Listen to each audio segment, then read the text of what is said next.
Olá, a paz do Senhor, amém? Seja muito bem-vindo à aula de número 1, onde nós vamos iniciar o livro de Gênesis. Gostaria de te agradecer por estar no curso Conheça a Sua Bíblia de Capa a Capa e nós vamos iniciar, você vai perceber agora, estudos muito interessantes, objetivos, que vão abençoar muito a sua vida. Nós vamos iniciar então hoje o nosso estudo de Gênesis. E como nós dissemos lá na aula de número 0, na introdução, eu gostaria de pedir a você, se não tiver ainda com a sua Bíblia, vá lá, pega a sua Bíblia, pausa um pouquinho o vídeo, abra ela aí perto de você. Caso você esteja ouvindo apenas o áudio da aula, não tem problema, ouça o áudio, depois você pode revisar, pode anotar os textos que eu vou citar em algum local. Enfim, aí você se programa da melhor forma possível. Então nós iniciaremos na aula de número 1, o livro de Gênesis. Mas antes de iniciar, eu gostaria de mostrar algumas coisas para você. Em primeiro lugar, é importante a gente saber que a Bíblia ela é organizada. Tudo na nossa vida tem uma certa organização. Se você observar, toda a criação também é organizada, não é verdade? Existem as leis da ciência, da física, que organizam todas as coisas e que foram escritas pelo nosso Deus. E não é diferente, a palavra de Deus, Ele também nos deu e nos permitiu que fosse algo organizado. Então a palavra de Deus também tem uma organização que nos facilita a compreensão dela. E eu vou mostrar para vocês aqui um pouquinho dessa organização, de como que funciona isso. A Bíblia ela é organizada em grupos de livros. Como que funciona isso? Vamos lá então. O primeiro grupo de livros nós chamamos de livros históricos, ok? Eles começam em Gênesis, Êxodo, Levítico, Números, Deuteronômio. Esse grupo de livros também é chamado pelos judeus, você já deve ter ouvido esse nome, de Torá. Já deve ter ouvido esse nome. E também é mencionado muitas vezes na própria Bíblia como livros da lei ou a lei do Senhor. É uma alusão a esses livros aqui. Mas assim, guarde somente que eles são os livros históricos. Por quê? Eles contam uma história, ok? Uma história que inicia com a criação e vai seguindo até Deuteronômio, que a gente vai ver com detalhes depois. Depois deles, então são 5 livros. Depois deles vem ainda alguns outros livros que também são históricos. A diferença é que os 5 primeiros, ele é chamado de Pentateuco, e esses apenas livros históricos. Então esses daqui, nós temos 12 livros. Então, os primeiros 5 livros, Pentateuco, livros históricos. Agora nós temos outros 12 livros que também são históricos, que iniciam em Josué e vão contando a história da relação de Deus com o seu povo até chegar aqui no livrinho de Ester, ok? Vamos seguir um pouquinho mais. Depois nós temos os livros chamados de livros poéticos, que iniciam em Jó e vai até Cantares de Salomão, mais 5 livros, ok? Se caso você quiser anotar, você pode pausar a aula e fazer as suas anotações. Depois nós temos os livros que nós chamamos dos profetas maiores, que são Isaías, Jeremias, Lamentações, Ezequiel e Daniel. São chamados profetas maiores porque tem uma mensagem um pouquinho maior. Então eles foram organizados dessa forma. Então eles são mais 5 livros, ok? Na sequência nós temos os profetas menores, ok? Os profetas menores, que são mais 12 livros. Eles começam em Oséias e vão até Malaquias. Por enquanto a gente vai apenas observar essa formação do Antigo Testamento, ok? Então nós vamos iniciar o nosso estudo pelo Antigo Testamento e é importante que você saiba que existe essa organização. A gente vai falar um pouquinho mais dela, um pouquinho mais para frente. Eu fiz uma separação aqui para que você memorize essa organização. Então fique atento, olha, 5 primeiros livros, o Pentateuco, livros históricos, também chamado de Pentateuco ou Torá, pelos judeus. Depois temos mais 12 livros, que são os livros históricos que vão de Josué a Esther. Depois temos mais 5, que são os livros poéticos.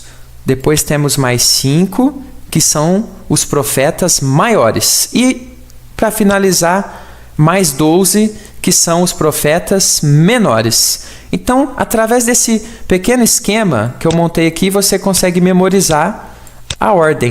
5, 12, 5, 5, 12. 5, 12, 5, 5, 12. Mas não fique preocupado, se você não tem uma memória muito boa, ainda está lutando contra isso aqui é importante você saber que a Bíblia ela tem uma organização que nos facilita a sua compreensão. Bom, vamos seguir em frente então.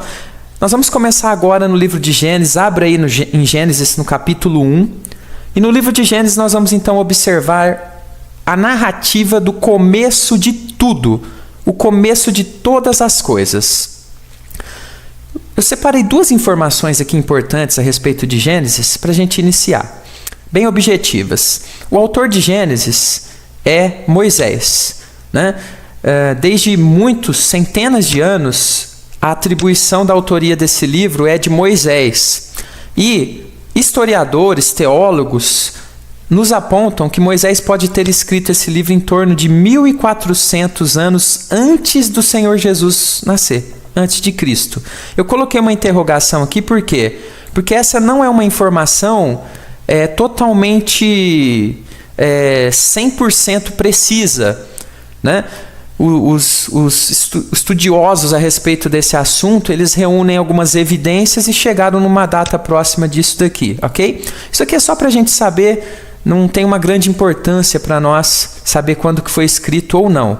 O importante é que foi escrito, ok? Vamos seguir em frente. Bom, a primeira questão, quando a gente abre o livro de Gênesis, que vem à nossa mente e mais discutida no nosso mundo, é a respeito dessas 2 questões aqui, ó, que eu coloquei. Criacionista ou evolucionista? Para você que não sabe o que é isso, os criacionistas creem que Deus criou todas as coisas, né? Ou seja, tudo que existe hoje, né, a criação, a natureza, ela teve um autor, e a autoria é de Deus. Os criacionistas creem assim. Os evolucionistas, eles não creem que existe um autor. Eles creem que o universo surgiu a partir de uma explosão, que é o famoso Big Bang, que é uma teoria, ok? Que os evolucionistas acreditam, além de outras questões, como por exemplo dessa foto que eu coloquei, de que o ser humano teria vindo do macaco, ok? Então, essas são 2 visões, eu não vou entrar tanto em detalhes sobre elas, você pode pesquisar depois, mas são 2 visões que existem, criacionismo e evolucionismo. O que nós somos? Nós que cremos em Deus, a partir aqui de Gênesis 1:3, a gente já lê ali, né, eu coloquei o trechinho, Deus disse, haja. Nós cremos na criação de Deus, que Deus é o autor da criação, ok? Eu ainda até brinco com o pessoal aí que é ateu, que não crê nisso, tem que ter muito mais fé para crer que tudo surgiu do nada, do que para crer que realmente existe um autor inteligente que fez tudo isso na grande complexidade, né, que a gente pode ver na natureza, na biologia, no nosso corpo, em todas as coisas. Então nós somos criacionistas, levantamos essa bandeira, cremos na palavra de Deus. Vamos seguir um pouquinho. Bom, nós vamos iniciar então agora aqui e a gente vai observar que Deus começa a criar. Vamos analisar isso na Bíblia. Gênesis 1, versículo 1 diz o seguinte, que no princípio criou Deus os céus e a terra. Então nós observamos que aqui em Gênesis existe uma narrativa antes da criação. Antes de Deus colocar certa ordem na criação, nos parece que Deus já tinha feito ali os céus e a terra.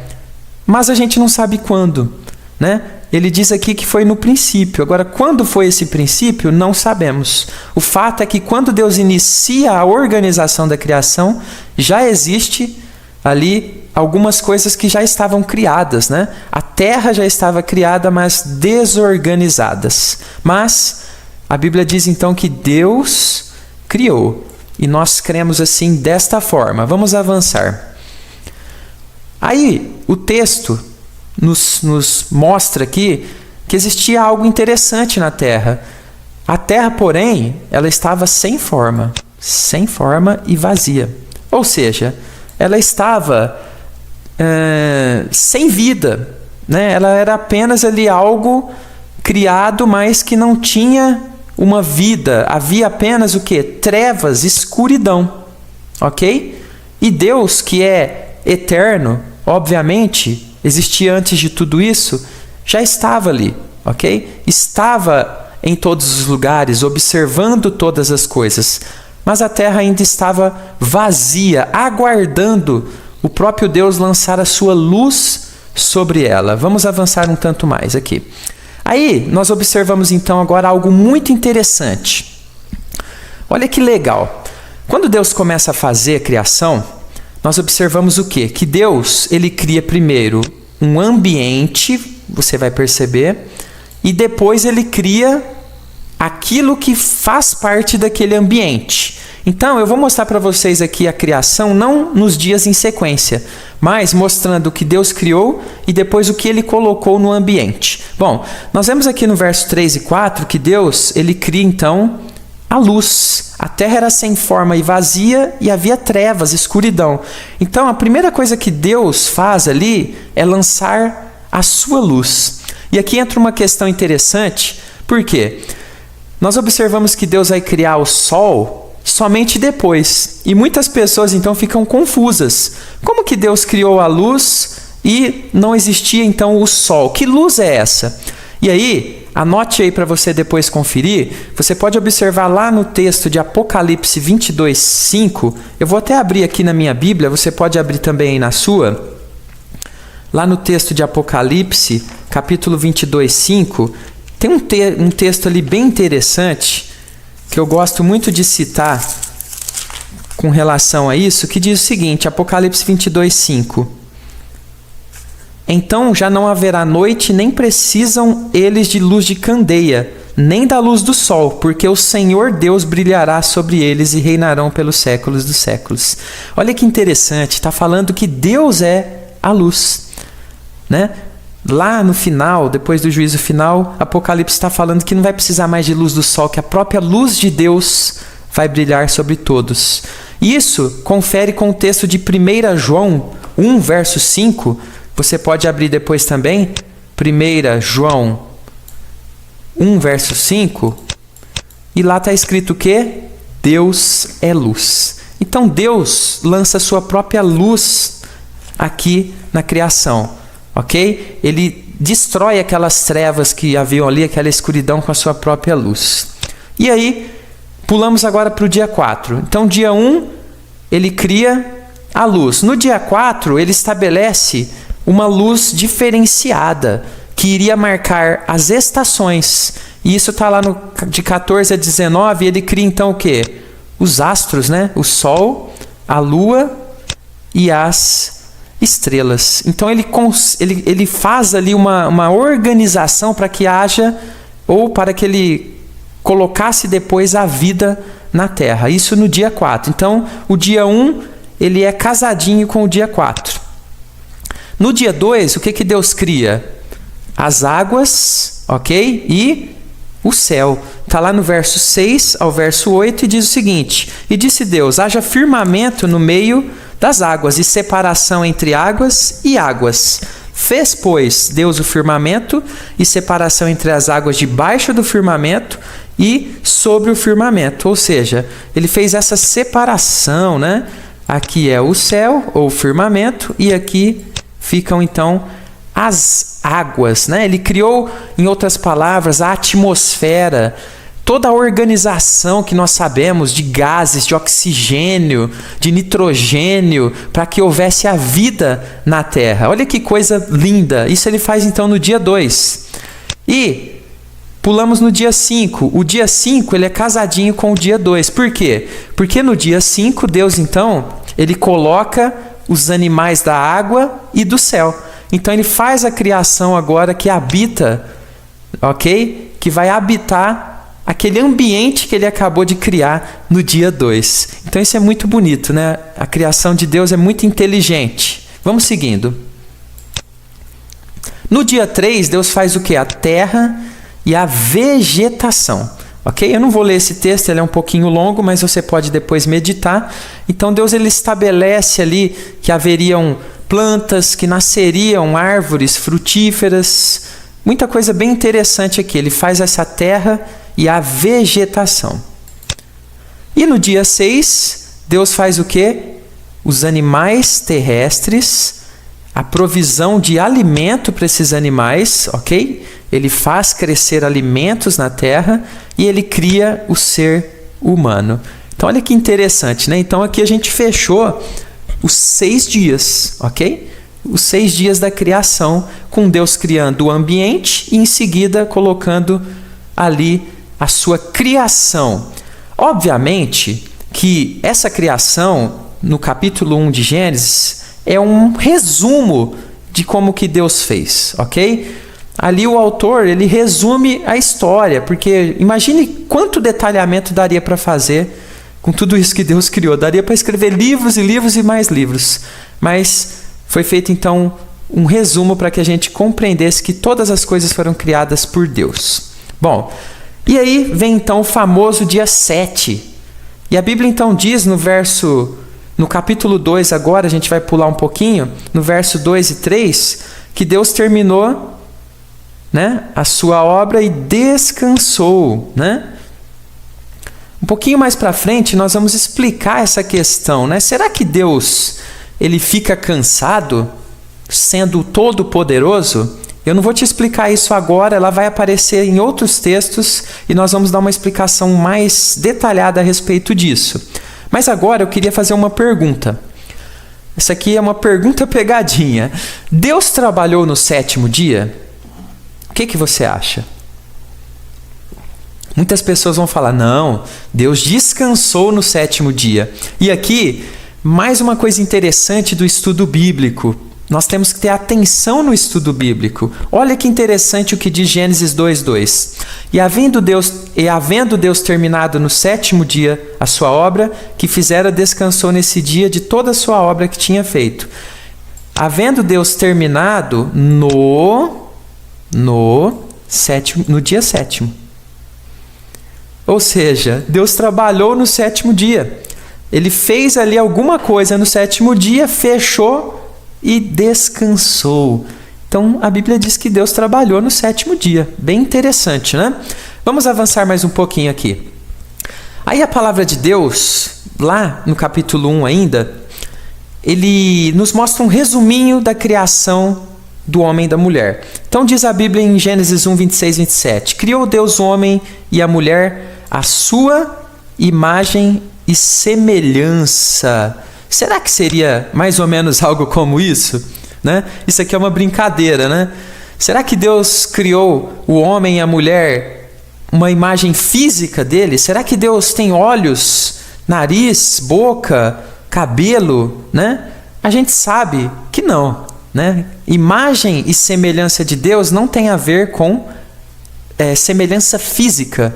Tem a ver com os atributos que Deus comunicou a nós quando Ele nos criou, ok? Eu poderia citar, por exemplo, aqui a capacidade de pensar, de interagir, a capacidade de escolher, ok? A capacidade de inteligência, de sabedoria. São coisas que são de Deus e que Ele transmite, então, para o ser humano. Isso é, então, o quê? A imagem e semelhança de Deus, e não uma imagem física, porque a Bíblia diz que Deus ele é espírito, ele está em todos os lugares, ele não é uma pessoa limitada como nós, ok? Imagine se Deus parecesse com um ser humano, com quem ele pareceria, não é verdade? Então, imagem e semelhança de Deus é outra coisa, não é essa questão de parecer fisicamente.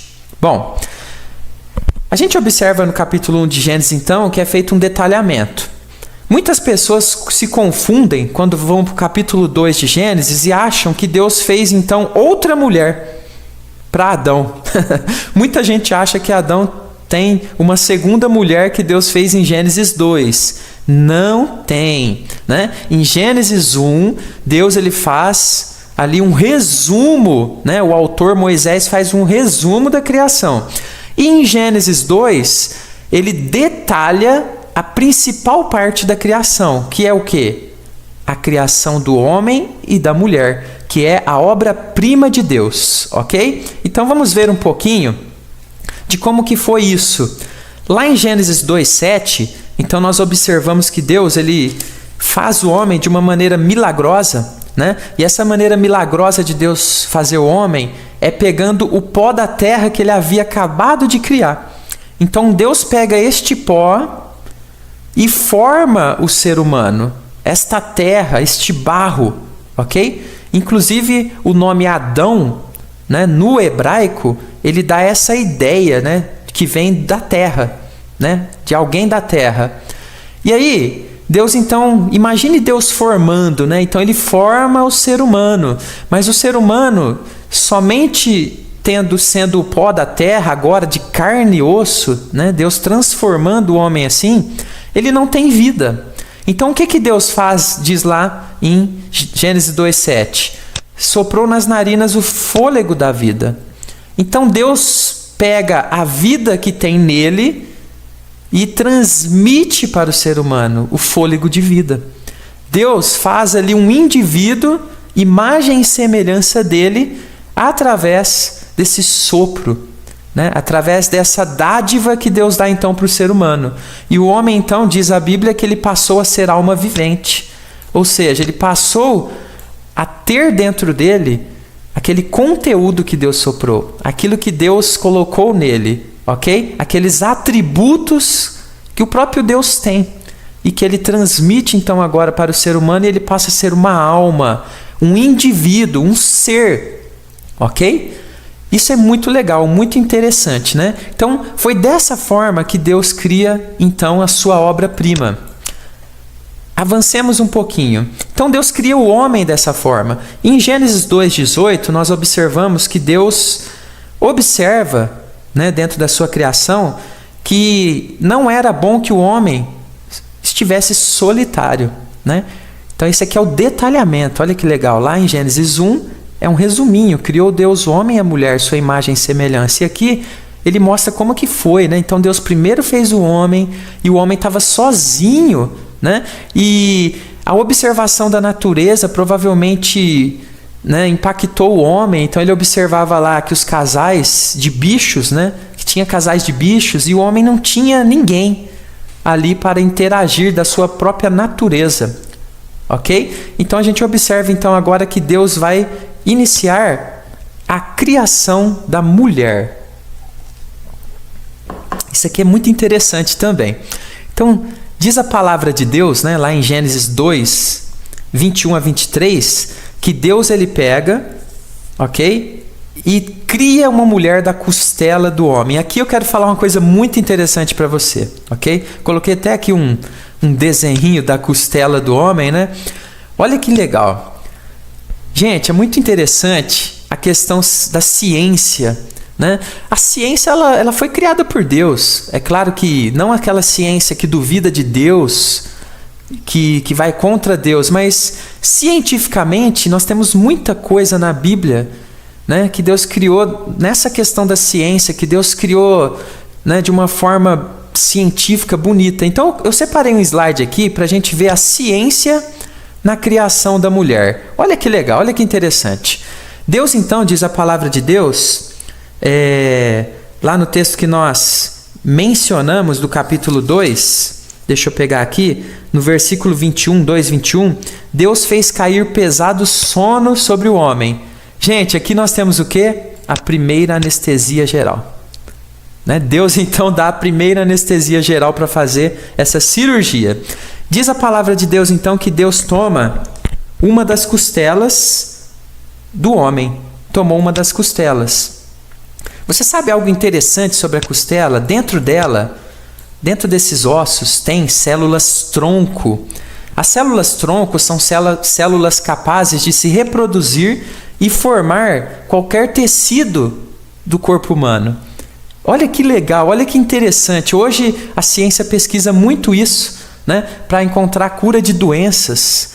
E já naquela época Deus então pega a costela e forma a mulher. E diz a Bíblia que ele fechou o lugar com carne. E Deus então faz a primeira cirurgia plástica da história. Irmãos, isso é lindo, é muito bonito, né? Como que Deus faz as coisas de forma agradável, de forma abençoada, né? E não tem nenhuma contradição nisso, né?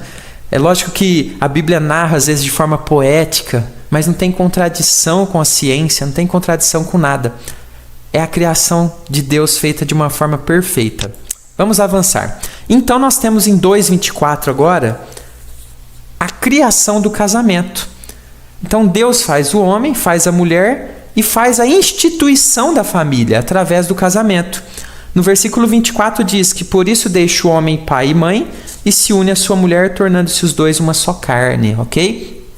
Então nós observamos aqui que Deus estabelece então aqui o casamento, e o casamento é a união de um homem e de uma mulher, e os dois então dentro da sua relação podem aproveitar a sua vida sexual, né, que Deus criou de uma forma sem pecado, corretamente dentro do casamento. Então Deus estabelece isso já no início da sua criação.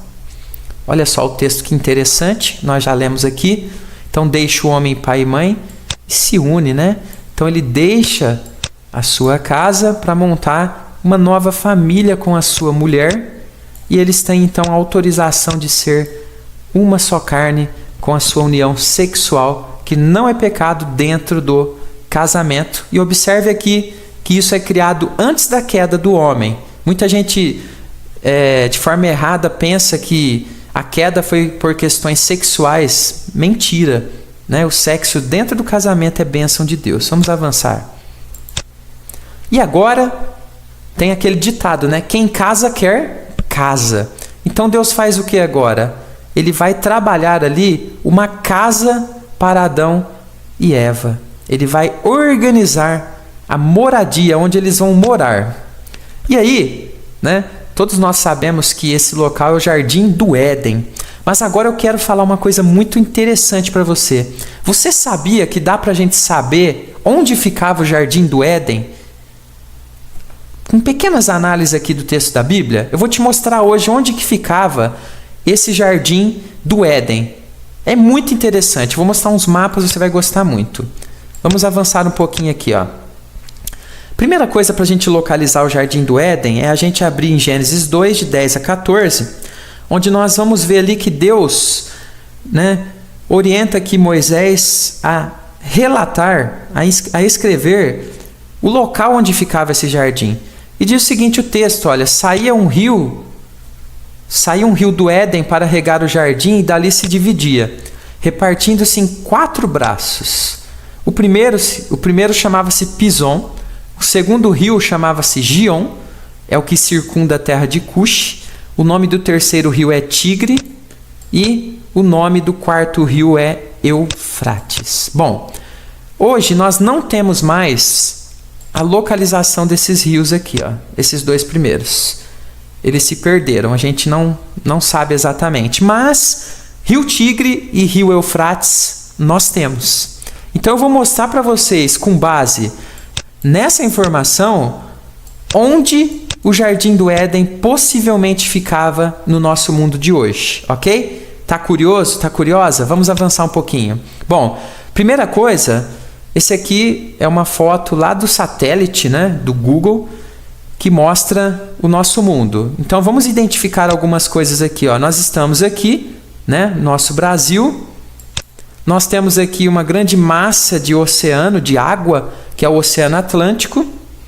E nós temos aqui o continente africano, ok? Agora eu vou dar uma viradinha do mapa, eu vou trazer essa parte mais para cá um pouquinho, para a gente chegar lá perto de onde era o Jardim do Éden. Olha só, aqui é o Brasil, né, que a gente já viu, o continente africano. Agora eu vou virar um pouquinho mais, vou trazer o globo um pouquinho para cá ainda. Olha só, a pontinha do Brasil aqui, e aqui a gente vê o continente africano, ok? Vou virar um pouquinho mais o mapa ainda. Olha só, aqui agora o Brasil está lá no cantinho para cá, e aqui a gente tem, né, o continente africano ainda, que nós vamos analisar. Agora eu fiz um corte, vou voltar um pouquinho aqui, ó. Eu fiz um corte aqui nessa região aqui, ó. Ok? Aqui nessa região, que é a região de onde fica o Egito. Olha só, aqui é esse corte que eu fiz para vocês. Olha que interessante, aqui é o famoso rio Nilo, que nós vamos estudar bastante, ok? Que fica o Egito. Aqui nós temos hoje onde fica Israel, ok? Esse aqui é o mapa de hoje. E agora eu vou fazer um corte, vou trazer essa parte um pouquinho mais para cá para a gente encontrar o Jardim do Éden. Olha só, então a gente estava analisando essa parte, eu trouxe o mapa um pouquinho para cá, e a gente vai ver então agora aqui os territórios da Síria, do Iraque, do Kuwait, da Jordânia, né? São países que atualmente têm esses territórios. Agora eu vou mostrar para vocês ainda mais uma coisa bem interessante. Olha só, mais um corte ainda daqueles países, ok? Agora eu vou fazer um corte mais aproximado aqui dessa área, que vai ser a área onde estava o Jardim do Éden. Olha só, então nós já vimos em Gênesis 2, de 8 a 14, o relato daqueles 4 rios. Então a gente tem aqui nesse mapa o quê? Olha só, aqui a gente tem o rio Tigre, ok? Que ele vem para cá e tal. E aí a gente tem também o rio Eufrates. Todos esses rios, esses 2 rios aqui, existem hoje, são grandes rios, né? E tal. E aí nós temos o quê? O relato bíblico nos diz que esse jardim, ele ficava no encontro desses rios, ok? No encontro desses rios. Então, onde que seria isso? Olha só, a grande possibilidade é que o Jardim do Éden seja ou aqui nessa área onde existe um encontro do rio Tigre com o Eufrates, ou nesta área onde também tem um encontro do rio Tigre e o rio Eufrates. Então, o Jardim do Éden possivelmente foi em uma dessas áreas. Ele existe hoje em dia? Não. Né? Não tem nenhum relato, a gente não sabe, não existe escavações, nada que possa nos mostrar exatamente o local onde ele estava. Então, esta é a localização do Jardim do Éden, ok? Bom, nós estamos aqui já chegando um pouquinho mais de 30 minutos da nossa aula, então nós vamos finalizar a aula 1 de Gênesis. Te espero então na próxima aula que estaremos postando aqui no grupo. Vamos postar, lembrando, uma aula por semana para que você possa assistir com tranquilidade, possa digerir tudo que for falado, possa fazer as suas anotações, possa ler, possa colocar aqui abaixo do vídeo a sua pergunta, a sua crítica, para que a gente possa fazer com que essas aulas sejam muito abençoadas, muito gostosas, com muito entendimento da palavra de Deus. Então, Deus abençoe a sua vida e te espero na próxima aula com toda a disposição para desvendarmos mais questões muito interessantes da palavra de Deus. Fica com Jesus.